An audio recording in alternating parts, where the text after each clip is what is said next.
As of 2021, more than 36 million people worldwide were estimated to be experiencing substance abuse disorder. This condition spans a spectrum of patterned drug use that causes issues in a person's life. At the more severe end of the spectrum is substance addiction. To understand why some people are more susceptible to addiction and why it can be so difficult to treat, let's take a look at how addictive drugs affect the body. When someone repeatedly uses an addictive substance, their brain may adjust to account for its regular presence. This is called tolerance. It diminishes the drug's effect and means more is required to produce the same experience. Alcohol, for instance, increases the transmission of chemical messengers like endorphin and GABA, which promote sensations of pleasure and calmness. When someone uses alcohol frequently, their brain will adapt to its presence. So when they don't use it, their brain receives fewer signals from those pleasure and calm-inducing neurotransmitters, which impacts their energy and mood. In addition to the unique effects each addictive substance has, all of them alter the release of dopamine in a brain region called the nucleus accumbens. This area is part of the brain's reward pathway, which is sensitive to experiences that give us pleasure and drives us to repeatedly seek them out. The reward pathway is essential to our well-being, but addictive substances also exploit it. When someone is repeatedly using a substance and their body has adapted to its presence, they may develop dependence, where the drug is necessary for them to function comfortably. Meanwhile, repeated use can decrease the influence of the brain's cortex, which is responsible for driving deliberate decision-making and limiting impulsive behaviors. And it can increase the influence of the brain's subcortex, which is crucial in habit learning and impulsivity.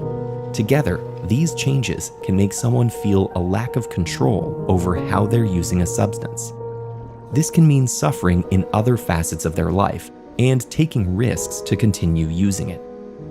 If the substance leaves their system, their body's equilibrium is disrupted, so they may experience cravings that motivate thoughts and behaviors of seeking and using the drug.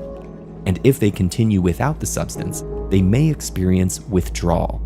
Opioids, for example, relieve pain and induce sedation. Withdrawal from them causes heightened pain, anxiety, and insomnia.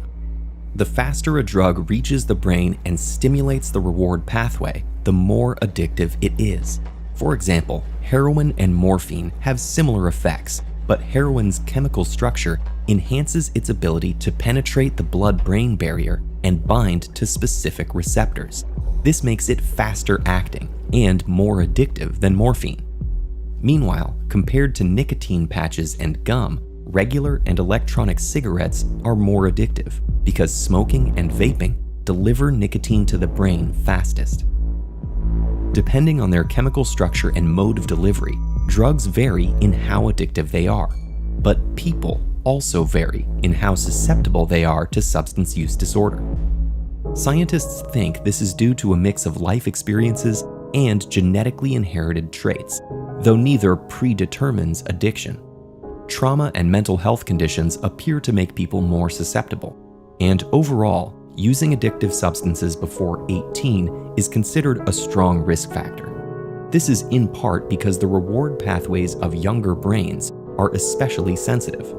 Many of the genetic factors at play remain unknown, but some genes do seem to track with certain substance use disorders.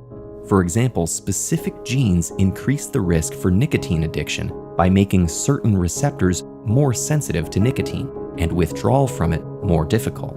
At the same time, some genes actually make people more resistant to substance use disorders, such as genes that slow the breakdown of alcohol, leading to unpleasant side effects that make people less interested in drinking. In fact, one drug that treats alcohol use disorder operates with this very mechanism. Detoxing from a substance the body has become dependent on can be extremely difficult, and in some cases, abruptly quitting can also be physically risky, so it isn't always advised.